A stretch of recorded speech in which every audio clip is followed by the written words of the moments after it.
Hi there, this is Wesley Critchfield, Executive Producer for Club 40 Audio, wishing you a happy Halloween. We want you guys to jump right into our special Halloween offering, The Return from Boot Hill. But first, a couple special announcements. Ladies and gentlemen, we are on Patreon. That's right, you can become a patron of Club 40 Audio and help us make all these great shows, and if we get enough money, we just might be able to pay our actors. So if you'd like to help us by becoming a patron, please go to patreon.com/Club40Audio. We also now have a Tumblr page. We'll keep up with everything that is Club 40 Audio there. There's currently a short story that I wrote, which I hope to expand later into a play or a novel. So do us a favor and check that out and subscribe at club40audio.tumblr.com. As always, our shows are available in their entirety on bandcamp.com. Go to club40audio.bandcamp.com and then support us there as well. For this track, we have some really special bonus features. Not only will you get me talking about where the story came from and some bloopers, but also you'll get 4 tracks. That's right, 4 tracks sung by our very own Kendra Akers, who plays the role of Peggy in this production, and she is fantastic, folks. Let me tell you, I'm surprised this girl does not have a recording contract. Maybe she will after this. Hopefully you guys will download it, listen, and tell your record producer friends about her. Let me tell you, friends, the cost of the track is worth it right there with those 4 songs. And as always, friends, don't forget to look us up on Facebook.com. That's Facebook.com/Club40Audio, where you can find the links to all of our shows. Don't forget to give us a like and to subscribe on YouTube. We've kept the toy maker waiting long enough. Let's jump right into The Factory. Club 40 Audio presents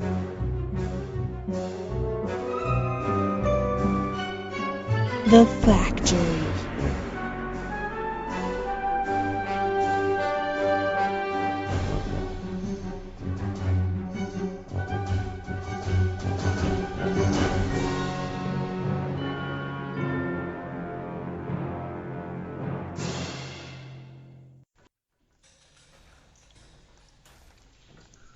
Back once again, I see. My, you must really like it here. Quite a rare thing in this day and age to see someone who has as much courage as you do. Were you interested in a position here at the factory? There's always room for one more here, and as with any good job, it comes with multiple benefits. You'll have access to the acid pools during your off hours, and you'll never have to worry about health insurance again. Of course, we all do all of our work at night here, and in the dark, but don't worry, you'll get used to that soon enough. If you'd like, we can make final arrangements now. No? Well, that's quite all right. Just remember, the offer is always open. I knew you'd be coming around again soon, so if you don't mind, I've selected a particular little item for tonight's trip down memory lane.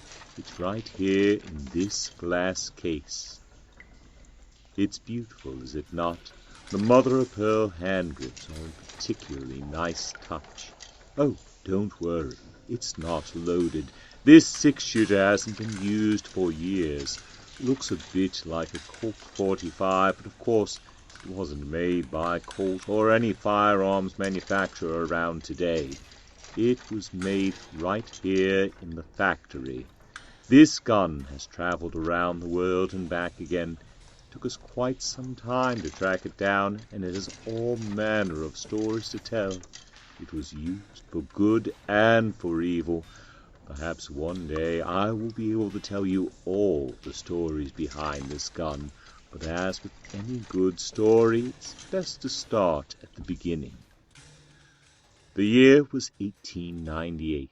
The place, a small California town that no longer exists, just as the last rays of sunlight faded from the sky on the second-to-last day of October.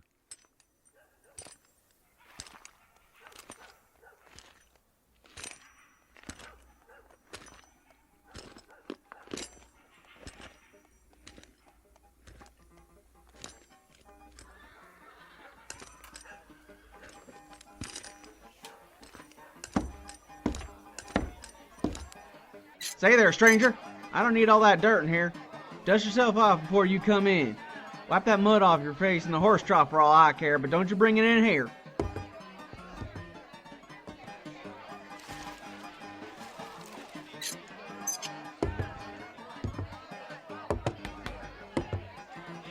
That's much better, mister.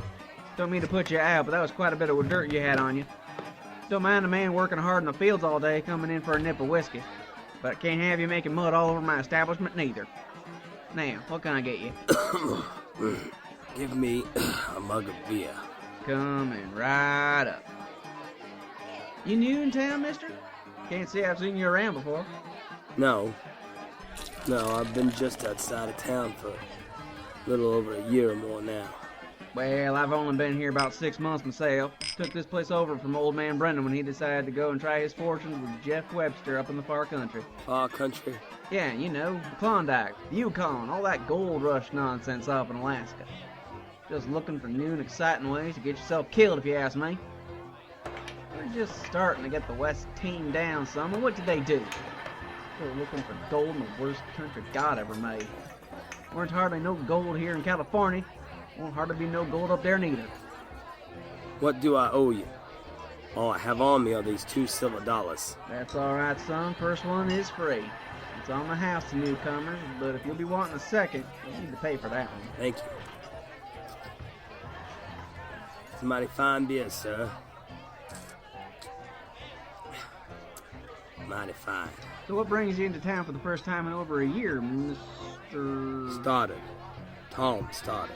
Glad to meet you, Mr. Stoddard.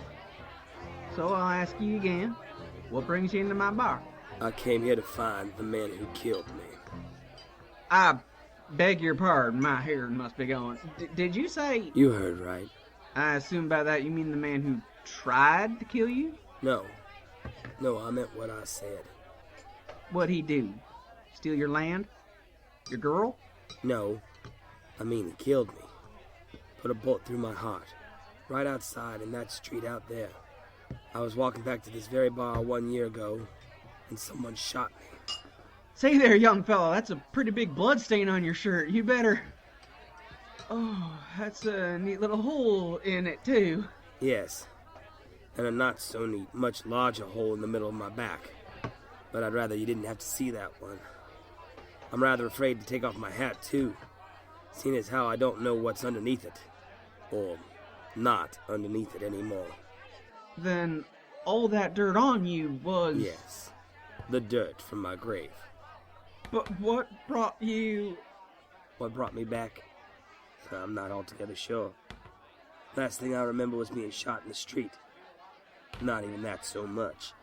I only remember waking up having the knowledge that I'd been shot and killed. I was buried in my best Sunday coat, my 6-gun at my hip. I know that I've got this one night to find out who did it and why. When the sun comes out in the morning, I return to wherever it was I came from. I have the notion that I knew more, but that knowledge was taken from me, so I wouldn't let anything slip. Well, what brought you here to my tavern?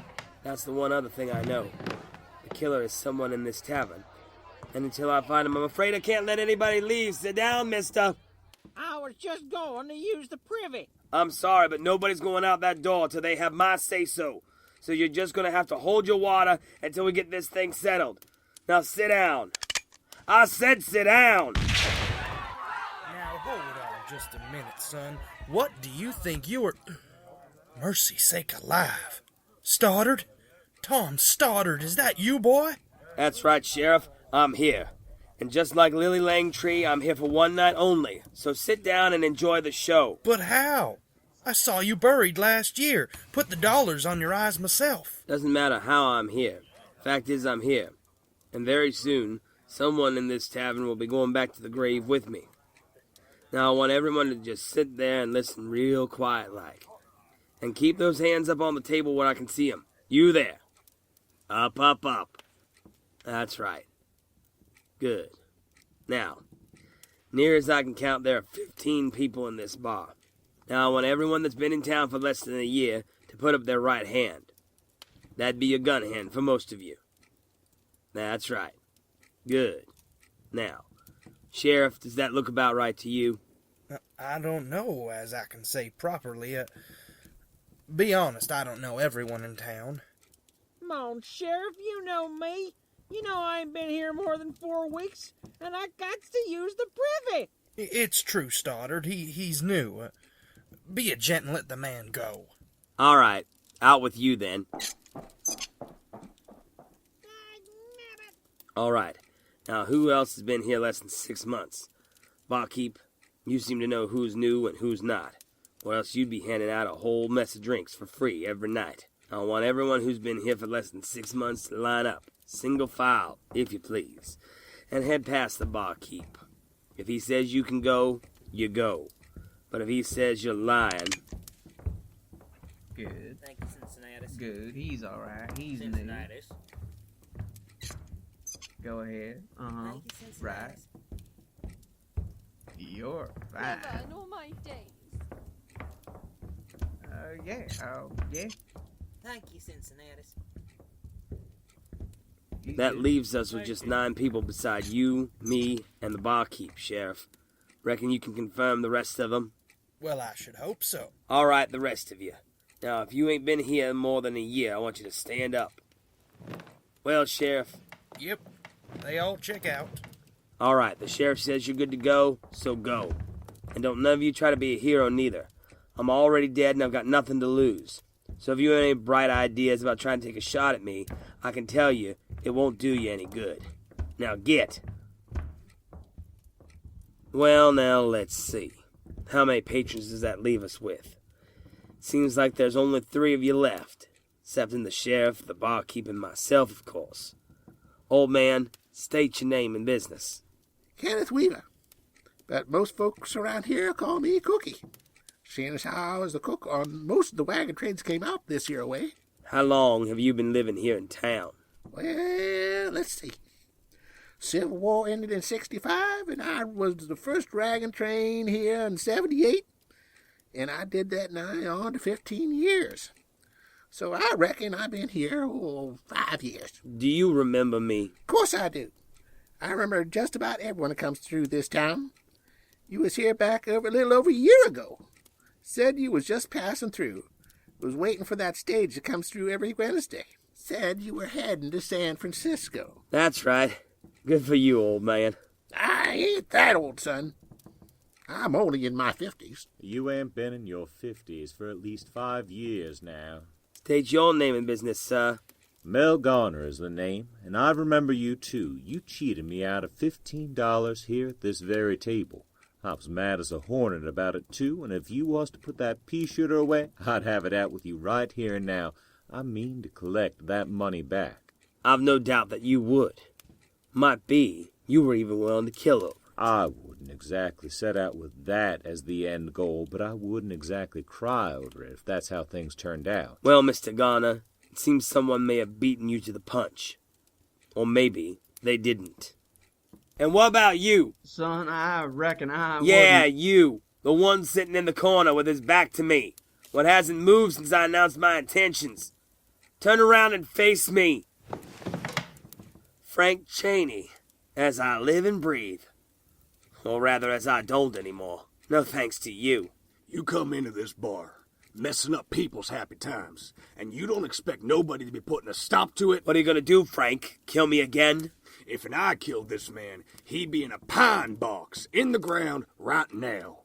I've killed many a man, but when I kills him, they stays dead.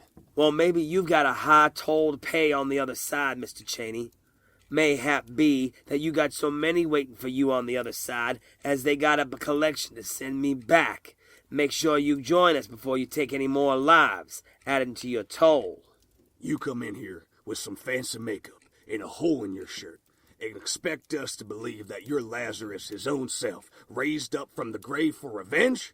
I say we put your claim to the test, and I blow another 6 holes in you right here and now, and see if you're still standing on the other side of it. Put that gun away, Cheney. You fire so much as one round, and I'll have you strung up for murder at dawn, whether this man falls down dead or not. The man came through last year. He was shot dead, and I buried him myself. This man is dead. It's the first time I've ever seen a dead man walking on his own 2 feet after the execution. Well, that's funny.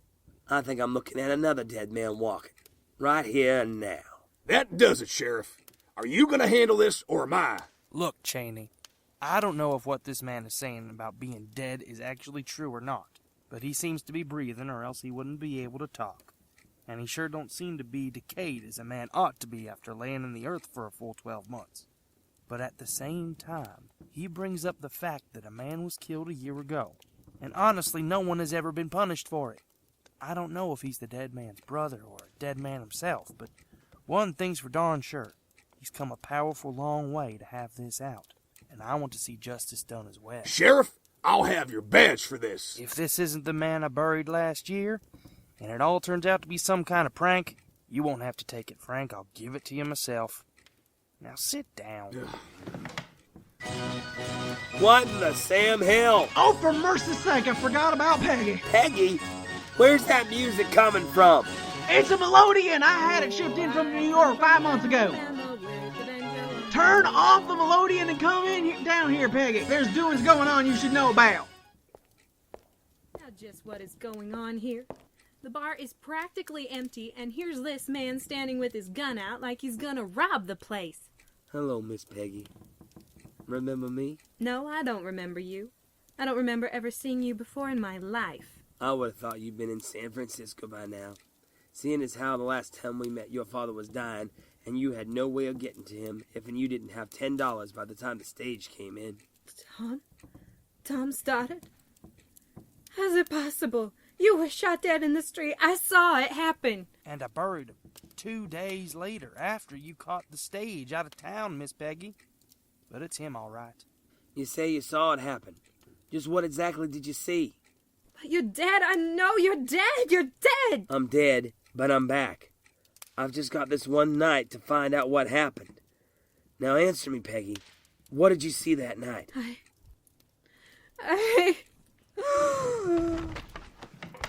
Dad blame women folks can't hold up to nothing without fainting dead away.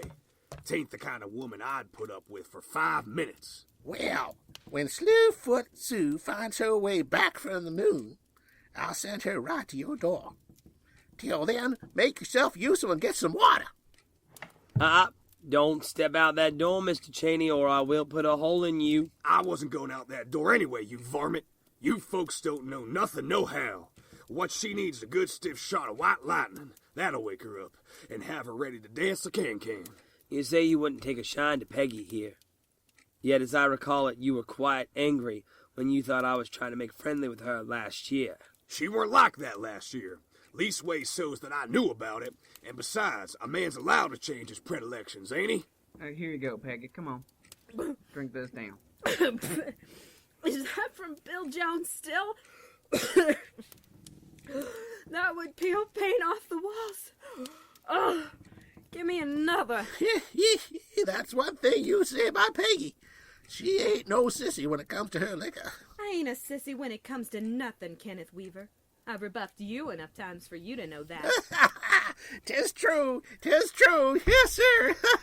It's just that seeing Tom gave me a turn. I know that Tom Stoddard is dead, and this must be his twin or something. There has to be a reasonable explanation. Yeah, I'll give you a reasonable explanation. This varmint's a liar. Nobody shot in the heart like that could be up and walking. My guess is that Tom Stoddard never really died. This is all some city slicker trick to get money out of this town. I bet he's some kind of illusionist like that Eisenheim over in England or Transylvania or something. It was Vienna? Wherever. And he's trying to play some sort of long con on us. No, Tom Stoddard is dead. I saw him killed with my own eyes, and the sheriff says he buried him. That's right, I did. You folk keep talking about me like I'm not standing right beside you. I am Tom Stoddard, and not 2 hours ago I climbed out through 6 feet of dirt to get a breath of fresh air. Now, I don't know how it happened either, but I'm here to find my killer, and one of you is him. That's right. The way I figure it, one of you 3 men, Cookie, Mel Garner, or Frank Cheney, must have done in Tom, and none of you are leaving until we find out exactly who and why. 4 men, Sheriff. You can't include the barkeep, son. I know for a fact he wasn't here until... I don't mean the barkeep. I mean you. You, Sheriff. Me? Don't be a ridiculous boy. I hardly knew you, let alone had a quarrel with you. What reason would I have to kill you? Just as much as any other man here. I was only in town for 2 days. Not long enough to make any real enemies. There might have been something I said, something you wanted, or maybe you'd gone too long without a good killing in this town. People were beginning to question whether or not you were necessary. There's any one of a million reasons why each of you would want to kill me, which I might or might not know about, and we've only got till dawn to figure it out. Well, you might as well start with me. I know I didn't kill him, but I probably had the most reason to. I'd like to clear my name and go home. I've had a long day. That's exactly what a killer would say to put you off. You'd know all about that, wouldn't you, Frank Chaney? I'll thank you to keep your opinions to yourself. If we've only got until first light, like Stoddard says, we don't want to waste any of it quarreling. I don't care what Mr. Stoddard or anybody else says. I ain't taking the rap for this one. I'm leaving now.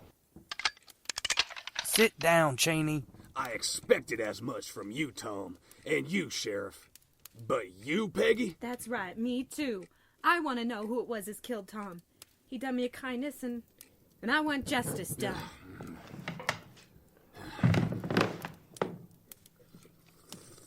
Now go ahead, Mr. Garner. Tell us your side of the story. My side of the story is very simple.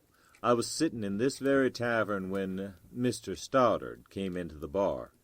He didn't look like much to me, but he practically made a beeline for me, sat down and said that he had heard I was the best card player in these parts, and he wanted to play a hand or two against me. We played 7 hands all told, and he lost 6 of them, all but the last. Well, by that point, the pot had grown to $15.47, which I don't need to tell you is a hefty bit of coin. He had staked himself with IOU notes, claiming that he had the money, but that he didn't like to be carrying so much coin about with him. I could see he was a man of some property from his clothes, and figured that nice Sunday coat you buried him in was worth at least half the pot, so I figured on getting my money one way or another. But then he claimed to have won the last hand, and by all appearances he had. Then he declared our little game over, and was ready to walk away with my 15. "Hang on there, friend," I says. "Give me a chance to win my money back." "Oh, no," he says. "Mama always told me to quit while I was ahead." So I called him out for a no-good cheater. Caused a bit of a stir here, but then the bouncer came over and had words with me. I told him the situation, and he said he didn't care. Whatever monies had exchanged hands would stay exchanged, unless Mr. Stoddard wanted to play another round. Mr. Stoddard said he'd do the square thing and give me one last chance to win my money back, double or nothing, for draw of the highest card. I agreed. The bouncer shuffled to prove things were on the up and up, and I drew the 10 of spades, and Mr. Stoddard drew the queen of hearts, which meant I lost and got nothing. We all know how double or nothing works. Get to your point. Well, and that was the end of it. I was, and am, by the way, sore about losing so much money to a low-down, no-good-for-nothing cheater. That sound about right, Mr. Stoddard? It was the 8 of spades, not the 10. And I didn't cheat. But, yeah, that seems to be about the long and the short of it. But that still doesn't clear you from being the one who shot this man. Where were you when he was killed? I was in this bar, sitting at that very table over there, playing cards with another fella. The gun went off. We all rushed to the door and saw a body lying in the street. Cookie came up to the body and turned him over and told us all it was the stranger. That's what he called him. And there it was. So you see, Sheriff, there's no way I could have killed him. Can anyone confirm that, Mr. Garner? Not before daybreak, no. Mr. Coburn, who I was sitting with, moved back east to Philadelphia. The bartender is off to the Yukon, and Cookie was out across the way. Peggy was here, but she was in the back preparing for her next show, like she was just a bit ago. She came running with the rest of us, pushed her way out from the back, and ran to his body, sobbing and crying. I reckon she was the only one in this town that spilled tears over you, Mr. Stoddard. That's right, just like he said. I was in the back, behind the stage, opposite to the street. I heard the gunshot and came running out to you. Done broke my heart seeing how you was so sweet to me. I'm afraid I can't let you go just yet, Mr. Garner. Your story sounds fair enough, but there's no way to confirm it. If there's one thing I know about card players, being one myself, I know they're good liars. What about you, Cookie? What do you have to say for yourself? Well, sir, I was over at the restaurant just like Mr. Carter says. You know I work there on Tuesdays, Thursdays, and every second Saturday. Well, this was a Tuesday, and I was just cleaning the place down and lock it up for the night. I just turned the key in the lock when I sees this boy walking down the street towards the tavern. I'd seen him about town and hadn't said more than 2 words to him other than good day and nice weather, pleasantries. I said good evening to him, and he says, mighty fine night, kind of night that makes you happy to be alive. And I says back, yes, sir. I turned my back to make sure the door was locked, and bang, I turned around and there he was. Lying graveyard dead. Didn't even have time to bleed much, his heart stopped so fast. I ran out to him and saw there was a hole in his back as big as a baseball. Turned him over and saw he'd been shot in the chest. By then everyone was coming to the windows and doors asking, what happened? Who'd been shot? I told him it was a stranger. And Miss Peggy comes running out to him. I called the doc, who's moved on since then, and then the doc and the sheriff carted him away, and that was about the end of my doings with Mr. Stoddard here. That seems about right to me. I don't recall Mr. Weaver here hardly at all. No offense meant, sir. None taken, Sonny, and call me Cookie. Everybody does. Unless Mr. Stoddard has an objection, I don't see why you can't leave, Cookie. You seem to be the person here with the least motive and opportunity. Why does he get to leave? I thought we were all under suspicion. He gets to leave, we should all get to leave. Calm yourself, Frank Cheney. I ain't going no place. I want to see how all this turns out. I've been walking the wastelands ever since the end of the war, and I've seen a lot of things. But I ain't never seen a dead man up and walking alive again and out for revenge.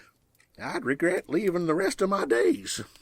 And since you are in such a hurry to be getting out of here, you can go ahead and tell your story now, Frank. I ain't got no story to tell.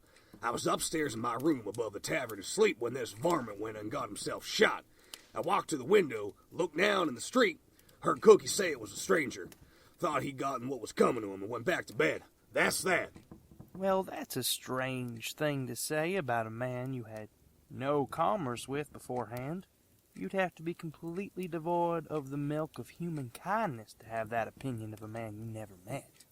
I have no doubt that Frank Cheney is the meanest son of a coyote you'll ever meet in your life. He'd have that opinion of a man he never met. But I happen to know he had met Mr. Stoddard and had a reason to quarrel with him. And what was that reason, Miss Peggy? That reason was me. I knew it. I knew it. A woman. Every time there's a woman at the heart of it. Didn't I tell you there was a woman at the heart of this a year ago when it happened, Al Garner? As I recall, you did, Cookie. You truly did. Would you like to elaborate, Frank? I said my piece, Sheriff. That's all I've got to say. That's my story, and I'm a-sticking to it. Mr. Stoddard, Miss Peggy, either of you care to elaborate? I'll tell it, Sheriff. Mr. Stoddard isn't on trial here, and seeing as he done me a kindness, and it might have been me that brought harm upon him, I feel I could best explain. I was performing here at the tavern much as I am now. I wasn't the only girl here at the time, and I was less popular than Miss Blake, who's since moved on, so I was only just getting enough to live on at the time. Well, Mr. Stoddard here, he rode into town on the very day I received a telegram from my family back in San Francisco, saying my father was deathly ill, and that I needed to come back home as soon as possible, and it might be the last time. Well, sir, that time I didn't have more than $1 to my name. And to catch the stage to San Francisco was going to cost at least $8, and food and lodging along the way was going to be another $2, and all told I needed at least $10 to make it home. I didn't know what I was going to do. I loved my father so much, and I just couldn't bear the thought of letting him pass from this world without seeing him one last time. So that night I was here performing at the tavern, and between the shows, Mr. Brennan would ask us to come down among the men, have them buy us drinks and the like, which meant more sales, as having a drink together always required him to buy 2. Well, sir, I sat down next to Mr. Stoddard and told him my story, and wouldn't you know, Mr. Stoddard being the kind soul that he is, or was, How should I refer to you, Mr. Stoddard, in the past or present tense? I don't reckon it matters much, ma'am, as I won't be here much longer. But go ahead and use the past tense. Mr. Stoddard, being kind as he was, gave me a whole $12 just to make sure I had enough to make it home in time. That's when Mr. Cheney here decided that he didn't want me leaving town, as if I had belonged to him. You see, Mr. Cheney had taken a shine to me. Didn't like me talking to other men folks, let alone having a drink with them. You know darn well what he was actually paying for. And he would have collected, too, all the way to San Fran. I wasn't going to have you running off with no man like that. I was trying to protect your honor, you two-bit ho— That'll be quite enough of that, Frank. You were given a chance to speak and you gave it up. Now hush up and let Miss Peggy finish. Then, if Mr. Stoddard feels like it, you might be given a chance to speak again. Frank comes over telling Mr. Stoddard that he ain't got no right to be giving a lady that kind of money. He says if I was any sort of decent woman, I'd be throwing the money back in his face. He challenged Tom Stoddard to a showdown right here in the middle of the street. Tom, he tried to explain that he was helping me, but Frank wouldn't hear none of it. He took hold of Mr. Stoddard and was ready to drag him out, except that's when you walked in, Sheriff. You broke it up and Frank left. That's about as much as I know, except what I already told you about when Tom was shot. I don't know if Tom and Frank talked anymore for that time, but if there's one man in this town, one man in this bar that shot Tom, and you asked me to wager on it, my answer would be Frank Cheney every time. Why, you dirty little— No name-calling from you, Frank Cheney, or I might just have to assume she's right and let Mr. Stoddard have his way. Doggone no good. Sheriff, thinking I don't know what to do here, and I just want to put a bullet in it. Tom, did you or Mr. Cheney speak any more after that time in the bar? Nary a word, Sheriff. I'd seen him a couple of times the next day, but I always kept my distance. I figured I'd caused enough trouble in this little town, and I just wanted to catch the stage and get on to the construction job that was waiting for me in San Francisco. I stayed in my room most of the next day. I only ventured out for lunch and dinner. Hardly spoke to anyone. I left the restaurant and went over to the general store to buy some supplies for the trip the next morning. I always like to have some penny candy and a bag of licorice and maybe some jerky for a long coach ride. I'd bought all those just as the store was closing up, and I was walking back to my room, past this tavern, when I heard a loud sound. Before I could react to it, I was on the ground. And near as I can tell, my heart had stopped, because the next thing I remember is crawling out of my grave. Of all the hogwash. That leaves only you, Sheriff. What do you have to say for yourself? I have no defense, but I also have no motive. I was in my office when I heard the gunshot. I came out and all had transpired. You and I had no words, except when I had to break up the argument betwixt you and Frank. You did me no harm and had nothing that I wanted. The only person who can confirm where I was my deputy at the time. He was shot dead himself 3 months ago by a bank robber who only made off with $27.47. That sounds about right to me, but all the same, as I said before, you knew I was a stranger here. You could have had any number of motives to use my death for personal gain. The way I see it, the only man I can trust is Cookie. Somebody in this room is a liar. I know a sit-up when I hear one. You all been fixing to hang me since I came into this town 3 years ago, and now you think you've got me. Well, I'd rather die in a hail of bullets than do a dance of rope's end. Now just everybody stay right where you are. You fire that gun one time, Mr. Cheney, and you'll be in my jail cell for the rest of your very short life, even if you didn't kill Mr. Stoddard. Stay back, Sheriff. Don't reach for that pea shooter at your waist, or I'll have no choice but to blast you. And what do you think I'll do to you, Mr. Chain, if you don't put those guns down right now? You varmint, you snuck up on me. First rule of cards, Mr. Cheney, never let them see your hand. I think we've all seen yours. Now drop them. And to use Mr. Gardner's analogy, someone did show their hand, and I can prove they're a liar. Mr. Stoddard, I knowed who it was that killed you. At least where's I think I do. Sit down, Mr. Cheney. Mr. Garner, I've got my pistol trained on him now, as does Mr. Stoddard. He won't try to run again. Go ahead, Cookie. Tell us what you think you know. Well, all of you are telling your side of the story, I was listening very carefully. And one of you forgot a very important but seemingly minor detail. And it all has to do with the fact that I was closing up the diner when Mr. Stoddard was shot. You heard him, Sheriff. He just admitted it. He shot Stoddard. He must have had a gun after Stoddard passed by. He shot him dead in the street. Shut up, Frank. Go on, Cookie. Well, as I said, I closed up the restaurant that night, seeing as I worked there on Tuesdays, Thursdays, and every second Saturday. How does that prove anything? I worked there on those days of the week because the rest of the week I work in the post office. I work at the post office receiving telegrams. You don't mean to suggest that I... I'm not suggesting nothing, I'm telling. I was the only person manning the telegraph that day, and I didn't receive no telegram that day saying anyone was deathly ill, especially not from San Francisco. There's a special charge when a telegram comes from San Fran. 2 bits, payable upon receipt by the person for whom the message is intended. You didn't come into the post office that day, or any other day that week, Miss Peggy.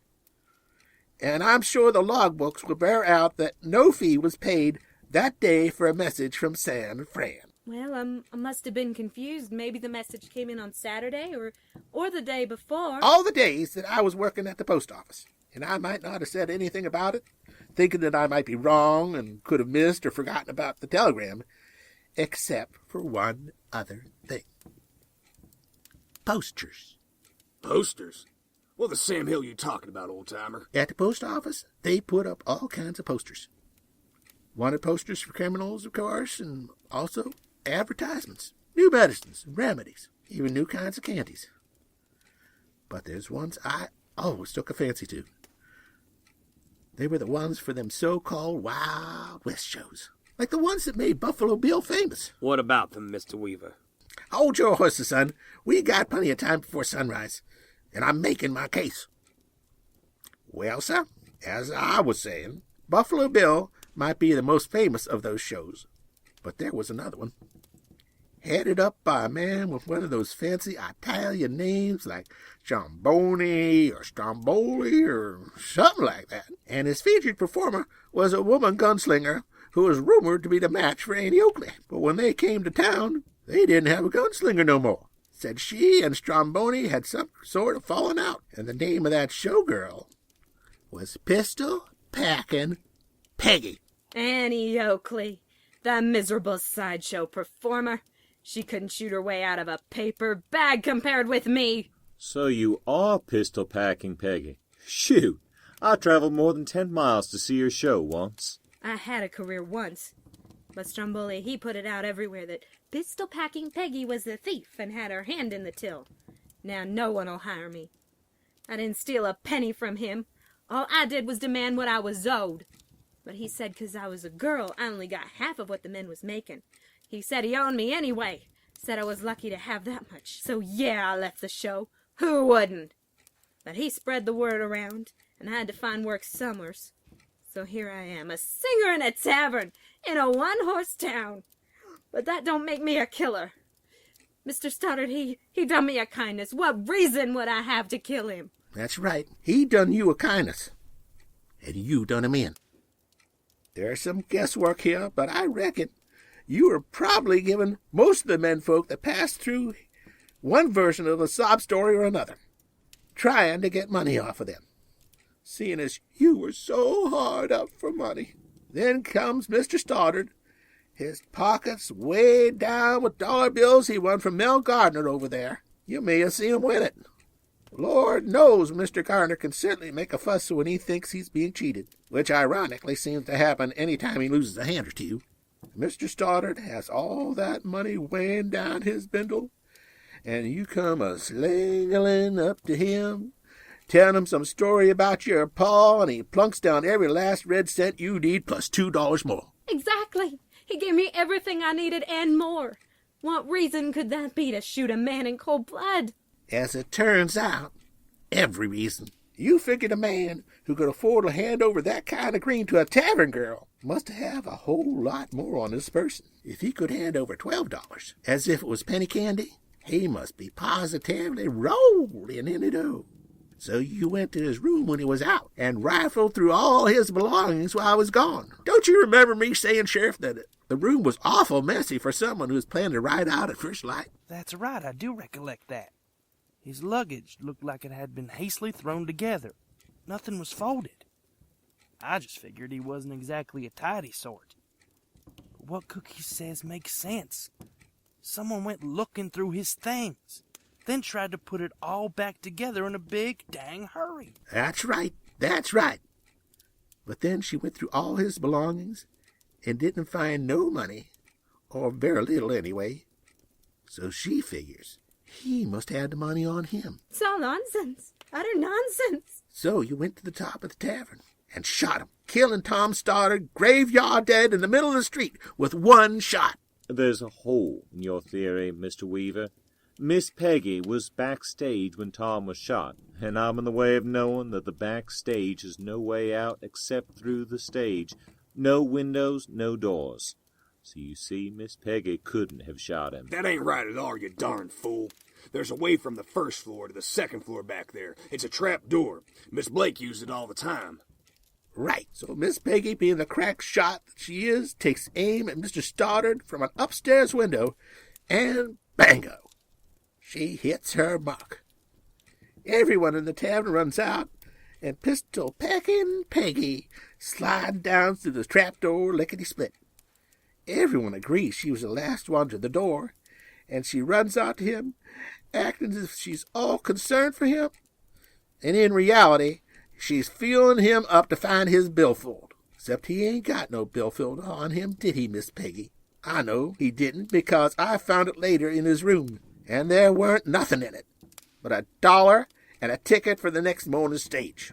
But I went and left the next morning, just like I told you, Mr. Stoddard. Went back to San Fran to see my father. No, you didn't. What? How can you say that?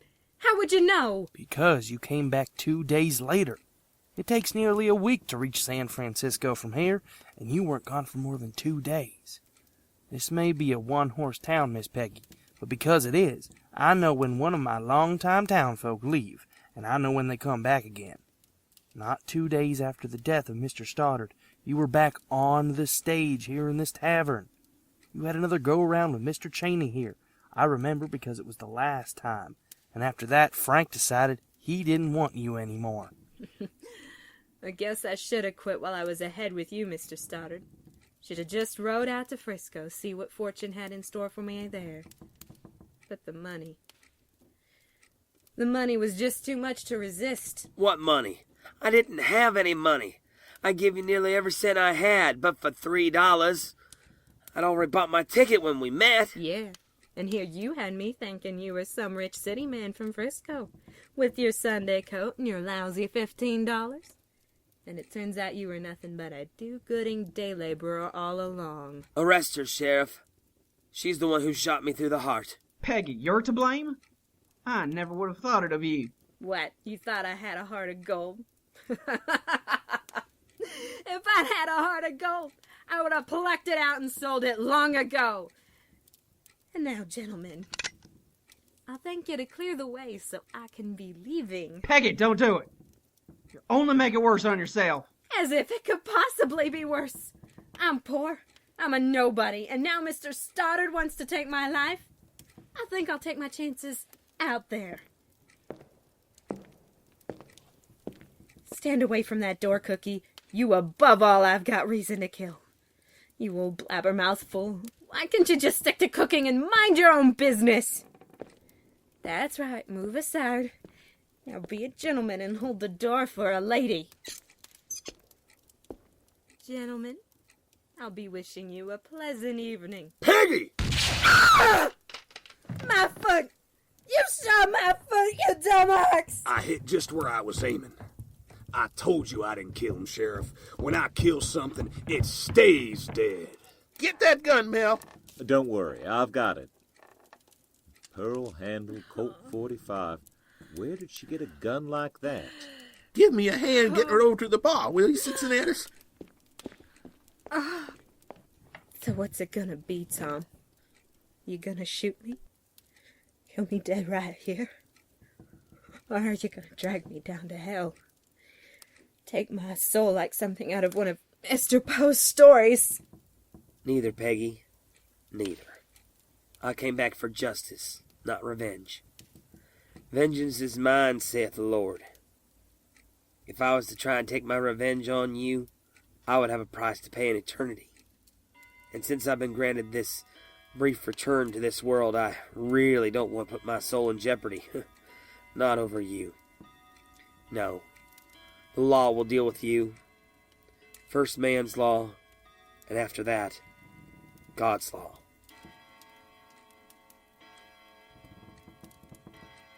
Tom, do you have time to come over to the jail and swear out a statement? I think so, Sheriff. But just a little. Just enough time to swear out my last testament.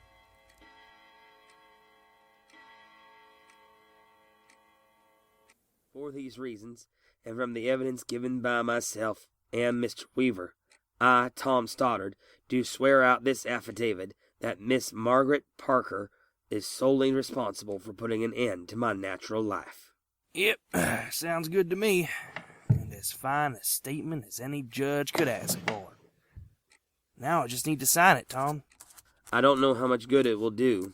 After all, it's a statement of a man who's been dead for over a year before it was written. Well, I might just leave out the details of exactly when it was written if I can. But even so, we'll have the testimony of Cookie, and myself, at the very least. We'll see that justice is done. I believe you will, Sheriff. I believe you will. And I believe with that, it's time for me to go.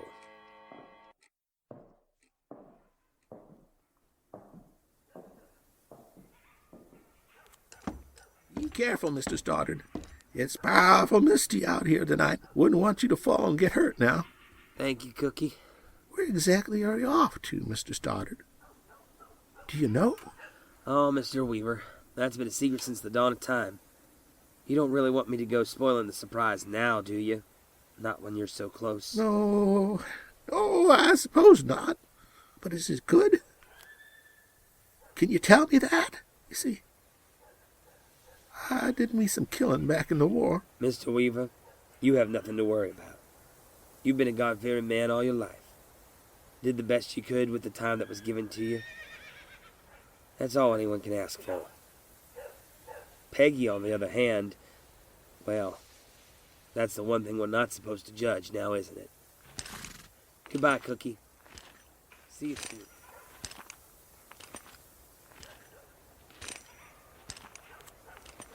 You see him, Sheriff? You see him in the mist?